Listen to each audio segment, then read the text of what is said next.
que eu menciono aqui, né, em que eles debatem criticamente a constituição do peu das várzeas. Então, é uma fricção nesse aspecto. Né?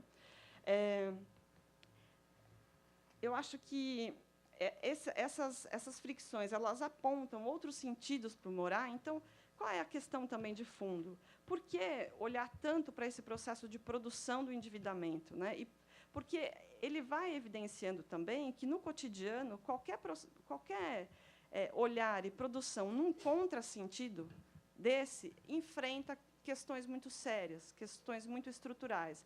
Então, uma articulação de um plano popular parece ser uma redefinição de um grupo pequeno na zona oeste do Rio de Janeiro com relação à sua forma de morar, mas é mais que isso, tendo em vista esse processo de estruturação tão duro que está sendo posto. Então, o que eu estou dizendo aqui é que é necessário que a gente reconheça esse processo de avanço, esse processo de ritmação do trabalhador, e é necessário também que a gente reconheça que, no seu cotidiano, no seu modo de ser e estar na cidade, ele produz essa fricção, ele produz um outro olhar para aquilo que é o cerne da questão, né, que é a sua maneira de estar na cidade.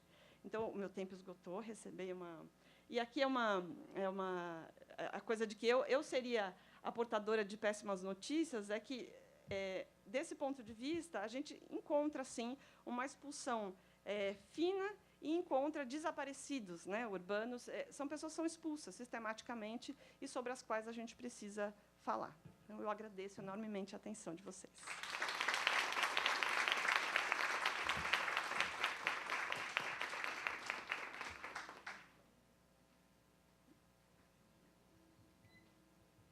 Obrigada, professores.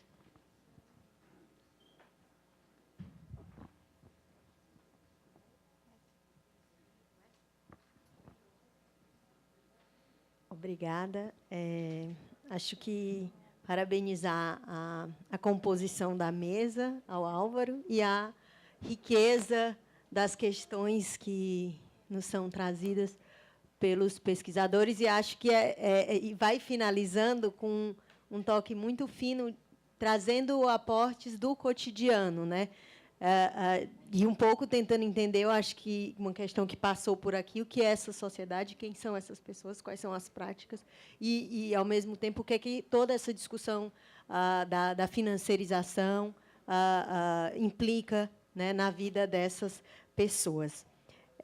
Eu vou me dirigir, eu acho que principalmente ao Rodrigo e à Flávia, e mais no sentido de trazer algumas questões, mas também de solicitar desenvolvimento de algumas coisas que vocês passaram e que acho que dá para detalhar melhor. Primeiro, eu acho que ficou uma questão, desde a fala anterior, assim, se o imobiliário é um ativo financeiro. Eu acho que, me parece que, mais do que trabalhar, como já se passaram em várias, já se mencionou em várias palestras, de chaves fechadas, centro-periferia, é justamente a potência disso, num sentido de mescla e convergência de algo que tem imobiliário e tem financeiro, e a renda vem pelo imobiliário, mas se complexifica com a potência do financeiro. E acho que, nos dois trabalhos, isso aparece muito claramente. Do Rodrigo, ficou um pouco o desejo de entender melhor duas coisas. A ideia do subsídio de localização, que é uma coisa que, no nosso programa, o programa Minha Casa Minha Vida, ele tinha duas irracionalidades. Uma era precificar pela unidade, não pelo grande conglomerado, condomínio, então era muito lógico se fazer condomínios maiores. E o outro é a localização de periferização. Então, isso muito, não havia nenhum instrumento de localização, no nosso caso, isso muito se criticou. E aí eu fico curiosa em entender como o subsídio de localização também é uma proposta falha e todas as limitações, se você pudesse desenvolver.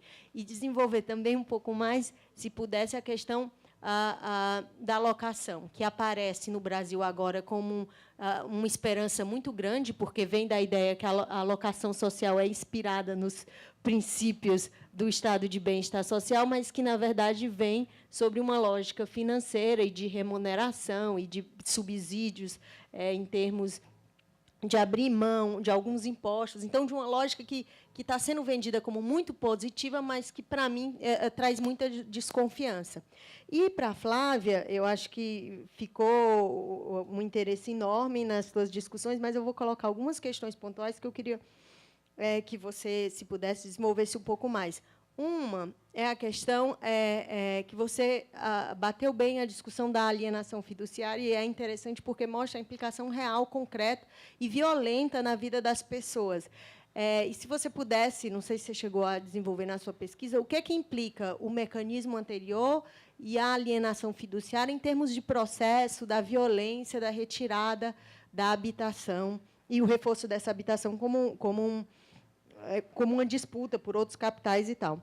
E o outro aspecto que, para mim, gerou alguma curiosidade é como você articulou, porque não ficou tão claro para mim, pode ser algum problema, limitação de compreensão minha, a questão da incorporadora com o leilão. Quem era essa pessoa do leilão? Assim, porque me parece que são dois processos que estão muito relacionados, mas se tem um vínculo direto ou se não tem, por que essa sua articulação? Geograficamente, eles estão separados, né? Talvez a discussão com a ampliação violenta dos preços e um pouco quem é a cara desse proprietário, desse morador que é expulso à faixa de renda e tal.